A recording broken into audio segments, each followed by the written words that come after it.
Let me now introduce our special guest, Dr. Greg Jenkins, whom I've known for many years now. And Greg is professor of meteorology and atmospheric science, geography, and African studies here at Penn State, as well as director of the Alliance for Education, Sciences, and Engineering in Development in Africa in the College of Earth and Mineral Sciences.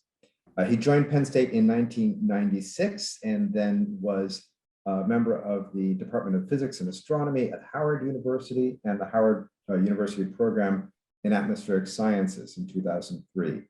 Directed the Howard University Program in Atmospheric Sciences from 2004 to 2007, was also the chair of the Department of Physics and Astronomy there, and a recipient of the National Science Foundation Career Award, selected as a Fulbright Senior Research Fellow, and has taken part in NASA's African Monsoon Multidisciplinary Analysis Field Campaign in Cape Verde, where he is right now, and also in Senegal, he's done work. He's published in numerous journals, recipient of the 2007 Alumni Merit Award from the Department of College of Engineering at the University of Michigan, a member of History Makers, and was named Fellow of the American Meteorological Society in 2014. And his areas of research are weather, climate, and air quality in West Africa. As you know, also he has a passion for climate justice. So that's the focus of his discussion today. So I am so grateful to you, Greg, for tuning in from far away. This is really the benefit of Zoom, that we can do this kind of thing. So thank you so much. And I'll turn it over to you, sir. Sure. My own personal reflections, but also just being on the ground, working on this stuff. And climate justice is really a shift for me. I just started out my career as a typical scientist, crunching numbers, but it's so much more. And you don't realize it until you're like, oh, I've been living this. So let me get to the key takeaway points, because I don't want you to forget these things. So first of all, climate change, when we talk about it, it exists within a historical context of industrialization without mention of exploitation or injustice.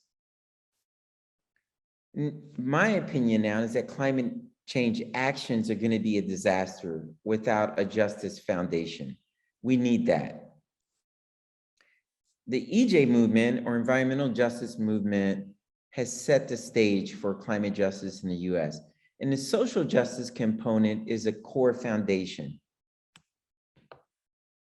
I believe that the sacred earth aspects incorporated in many indigenous societies are key elements for you and me and for collective actions and awareness.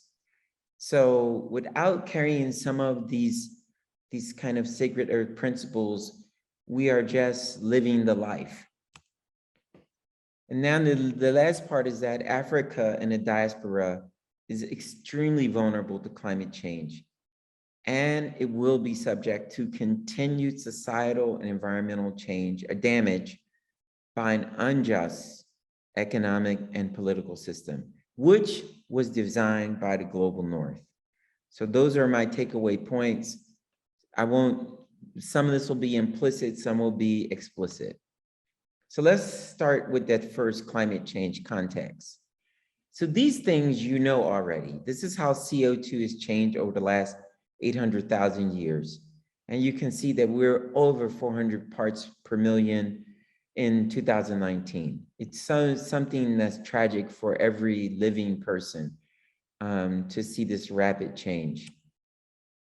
And if we look at the CO2 concentrations since 1750, pre-industrial was about 280 parts per million, and we're sitting at 417 parts per million, a 50% increase.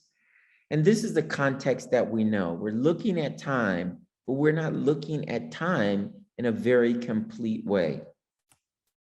This is going back even further, because this is Professor Mike Mann's hockey stick curve, which shows what happened over the last 1,000 years. And it shows like a lot of variability in temperature. But I would say that for many indigenous and Black people, this change is not the last millennium. This is like the last 500 years where this curve matters, but in a slightly different context. And so if we look at the changes, because whenever I talk to people, you know, climate change is like global and people think locally.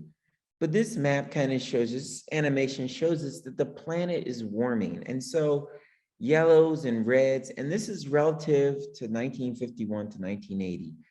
You know, it was cooler in the early half of the 21st century. The warming has just been unabated and accelerated throughout the globe.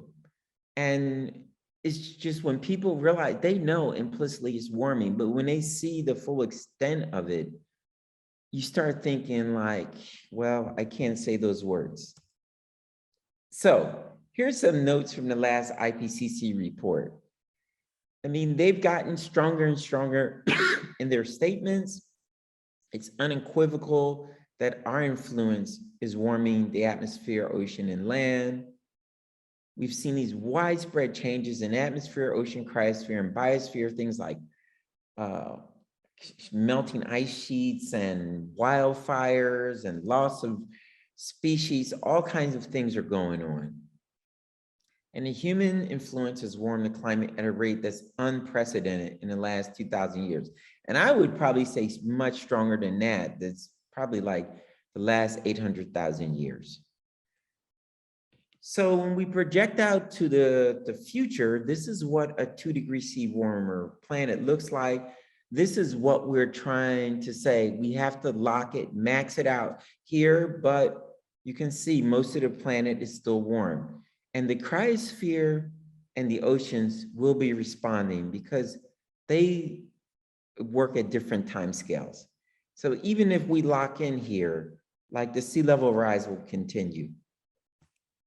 But this is the 4° warmer scenario.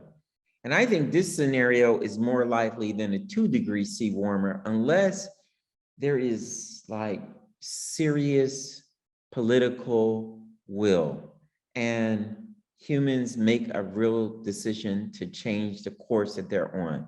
This goes from the individual up to the government level. This is not something that I really want to see from my grandkids or great grandkids, but I believe it's a likely scenario. Now, Africa is the area that I'm in now, and I'm off the coast of Senegal, and this is what we think of today when we see it. But truly, that is not Africa. This is Africa. So the diaspora is large. The diaspora was created 400 or 500 years ago and continued through time. And actually it started even earlier through trans-Saharan slavery after 1000 AD or so, 700, 800, 900. So people have been moved from the continent, typically by force. Now, I'll come back to social injustice, but these are the places that I have crossed during my research. Not some of them I've known about, others I have just tripped across, and they're mind-boggling to me. They change you. I won't give you the full story in all of these, but I could, but I won't. Now, the Africa diaspora was created, and this is Gorée Island, and this is a door of no return. And you see these all along coastal West Africa, if those places still exist. Many of them the structures have been knocked down, but we know that this is the case. And in some cases, there was no door. People were just huddled up near the coastline and enslaved that way until ships came. But let's go through this, because no matter how many times I look at this, let me pause this, it has a different effect. And I've looked at this so many times. What this tells us, the ship records exist. And this gives us an idea about how people were transported by force. So let's run this. This starts back in the mid 1500s. And you start to see dots going across the Atlantic. And those dots are not some insects or something. These are ships. So if you click on one of these, they will tell you about where the flag flew from. So this one is Portugal, and here's another one, Portugal, another one, Portugal. But let's run this out, because the global north was developing, but it was truly developing on the backs of others. And that context is missing when we think about climate change. These are ships going across. So if I click one of these, here's a ship from Great Britain, and they tell you that they transported 1,189 folks. Here's another, and this has been running since 1555. So it contains we're in the 1700s, and you see ships just swarming across the Atlantic, and it's people underneath the hulls, packed to the point where no one else can get on, packed where it was an understanding that people would die on this voyage. This is coming up on the 1776 period. Just incredible. And it was clear that in the Constitution that transatlantic slavery would end at about 1808. You will cross that boundary of 1808. The UK, the Portuguese, I don't think ever signed on to that. But I think the UK and the US were like, we'll stop transporting human beings in 1808. And now you see all this traffic going to Brazil. So it's kind of an amazing thing to know that humans were being shipped out. We get to the end of this period, 1857. You still see some ships, but you start to see American ships. Now, this is some 8 years before the Civil War. Ask yourself, how does this happen?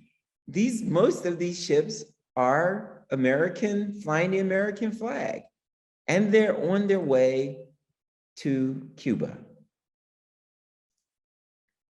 So it's the hypocrisy that's built into this. Okay, so let me go back to I think this was where we were. So let me go back to this. So when I take students, or have taken students to Senegal, we have a ritual of always going to Gorée before we do our work. And Beyonce here makes a statement in one of her movies or her videos that the coast belonged to our ancestors. And we believe that. So the coast, so when I go to Gorée, I don't go there to go on the beach. That's not why I'm going there. And when I go to Ghana or some other place, I'm not going there for that reason. It's a different reason. And if you look at what this event did for most of the Black people you see in the Western Hemisphere, you would know that we are displaced people. But it doesn't seem like that, because when you look at the basketball jersey and a football jersey, it seems like we're not, but we are. We're all displaced. And you can see here that my ancestry is all from Senegal down to Namibia, not knowing exactly, but knowing that ancestors came from that zone. And there are both enslavers and the enslaved in this. So you see this European connection up here. So recently, I'm able to know that my mother's lineage is from the Fulanis in northern Nigeria. people who are all across Africa, known as Pulars, traveling people. Maybe that's why I like to travel. On the other hand, my father's ancestry goes back to Spain and Portugal, which means that more than likely there's some enslavers here. It's not likely that there's something there. It's not a pretty picture, but it's a reality that one lives with. But what happened in this period? All of this created a system. And in the US, that system, after transatlantic slavery supposedly ended, it was just cotton, man. Just people living and dying in cotton fields to drive the Industrial Revolution. And in Africa, on the other side, it was just use of people to just drive the machinery of Industrial Revolution through African labor, through land resources, through taxes. This is really where it was coming from. So whether it's peanuts for peanut oil to drive machinery or palm oil in Nigeria, people were working those fields just like the cotton fields. And over time, it just shifted to rubber or gold or cobalt or lithium or coal or oil or cocoa for Hershey chocolate, and now rare earth minerals. And if you look at the impacts of that event on the per capita, you see Africa has the lowest per capita GDP per person. Many people living on $1 or $2 a day. This is a historical result of, this is an outcome of historical events, okay? And so when Mark Sintesi shows this picture, and you look at the last picture, the pictures connect. So while all of this stuff is coming from the global north, the CO2 emissions, the truth is the most vulnerable people, which are also the poorest people, are down in the global south and scattered throughout Americas, and partly coming from this historical kind of trauma that we face for long periods of time. Okay, so we need a justice context. There's no other one for me. So let's just start out like, how is that built? We think about Ben Chavis, and he defines environmental racism, which we call environmental justice. So policies on racial discrimination, racial discrimination in the context of environmental policies are how this is built. Rules and regulations, which keep these policies and systems in play, are what keeps it in place for a very long time. Deliberately sending hazardous materials or creating dump sites or extraction sites near minority communities. The official sanctioning of dangerous pollutions like PVCs, and no representation at the table when decisions are being made. These things are very important, and they sustain the kind of environmental injustice that we see, which is now climate injustice. So this is, for those of you probably seen it, but just a little YouTube.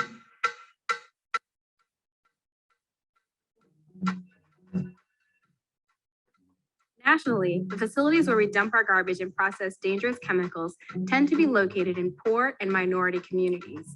The people who live there have little or no protection from the industries around them, and things could get worse. So there's this idea of environmental justice. It's pretty simple. Communities shouldn't be forced to deal with more pollution because they belong to a certain race, national origin, or income bracket. Yet America has struggled over the years to implement any serious policy that actually protects these communities. So let's lay out the ways the government has failed them.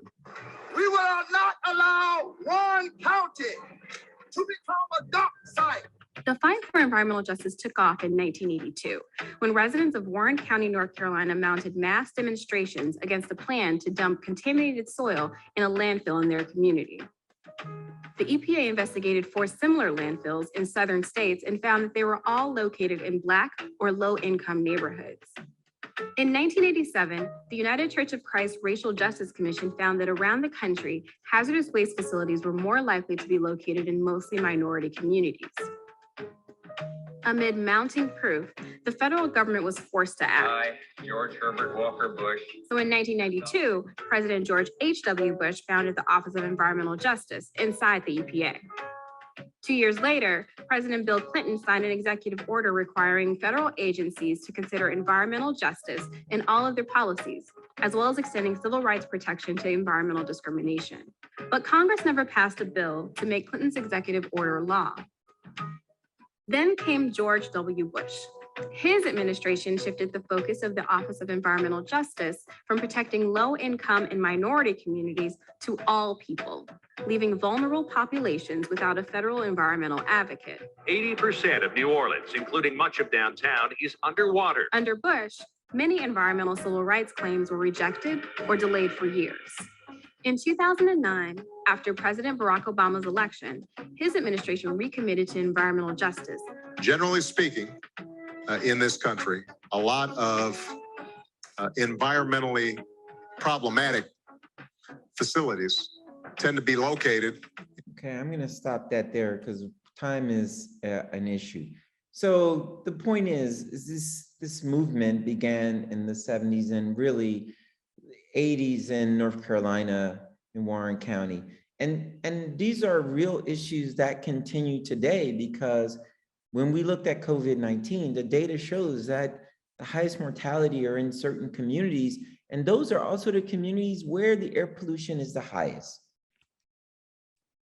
So let me jump on here. These principles from 1991, the EJ principles, to me are the strongest principles that I've seen that can be used to address climate justice because they talk about important things like people sitting at the table with equal partnership or enforcement or compensation and reparations. And that is what we need. All of this loose talk doesn't matter to me.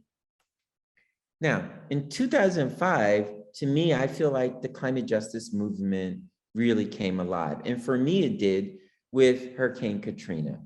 And going down to New Orleans and seeing the damage and listening to people, realized, was this hurricane, did it intensify because we're warming the system?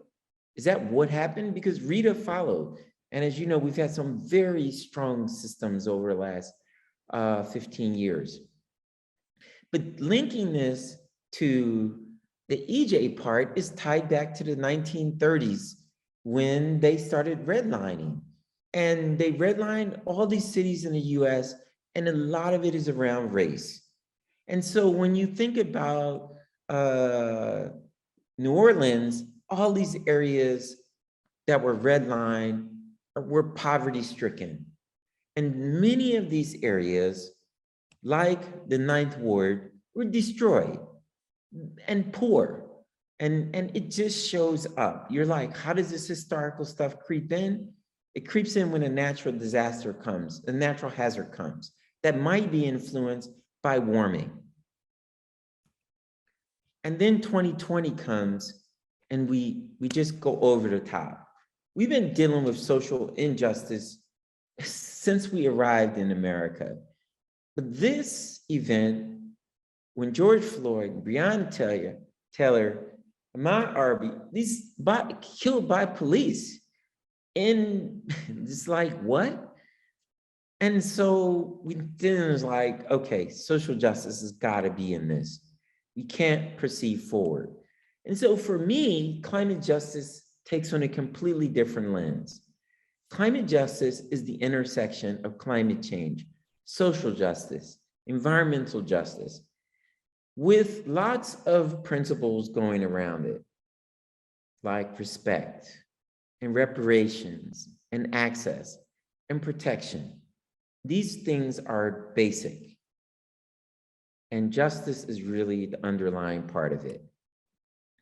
And we had this moment of convergence in I don't know, 2015 with the climate march, when if you look at these students are normally out there fighting for social justice and EJ, and they ask for 2 minutes of silence for the earth because of climate change. But you see the pose of these students and they're like, hands up, don't shoot. So it all comes together in this kind of situation, a convergence. So let me just tell you that EJ is a serious problem in Africa. Without going into this, these areas are emerging quickly and there's not much to do, not much to stop it. The anthropogenic pollution is just out of sight, whether it's this gas flaring and extraction or traffic. The biomass burning, the waste burning, and at dump sites, all this stuff is happening now, not later. The waste is just out of control. People do not understand where their waste is going, nor do they understand the consequences of the waste from a soil, water, or air pollution perspective.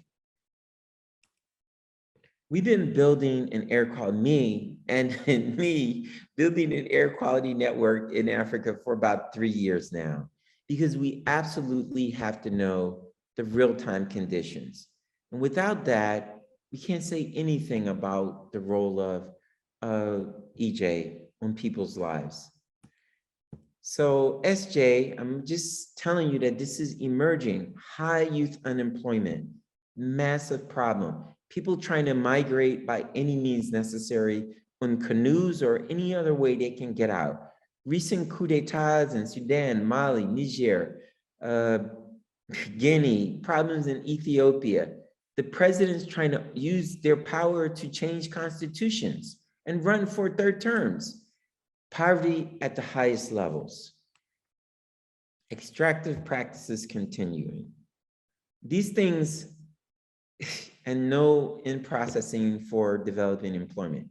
This is coming. This is the real storm on a continent that's growing very fast, 4 billion people by 2100. And just letting you know that climate change is happening, accelerated rates, is undocumented. Flooding is causing massive problems. We don't have observations. The adaptive strategies are whack. That's all I could say. They're not community-based. They're top-down. That stuff does not make it down. The models differ on the future, and we don't know about the secondary impacts of climate change. This is like a big problem. We could use the youth of Africa to help solve these problems. So just showing you, let me just show you this one. I did some analysis of the continent in sectors. The entire continent is warming. And this is relative to 1961 and 1990. There is no region that's not warming, okay? And they're all above 1 degree C relative to 1960 to 1990, 61 to 91. Some regions are warming faster than others. The rainfall, which farmers depend on, is totally erratic. It's crazy. I'm in Cape Verde. They showed me a project that they built. It was a dam to conserve the water. The project is collapsed. It hasn't rained in that zone for like 3 years. So there's no point. And everybody depends on water. So if it's brown here, it means you're getting less rain. If it's green, but it's totally erratic. The farmers do not understand what is happening to the water cycle. The future doesn't look good, because if we act, there's still going to be warming. If we don't act, the warming is going to go out of control beyond 6 degrees Celsius over many areas in Africa. This is from the latest CMIP6. The rainfall is where we don't have a good sense. This suggests that the hydrologic cycle will accelerate no matter what we do, even with minimum mitigation. we should still expect to see wetter, and then in southern Africa, drier conditions. The less we mitigate, the stronger the signal. But I gotta say that our models give us different answers. These are global models. These are regional models. These regional models say that we might see a collapse in the West African monsoon, affecting 1 billion people.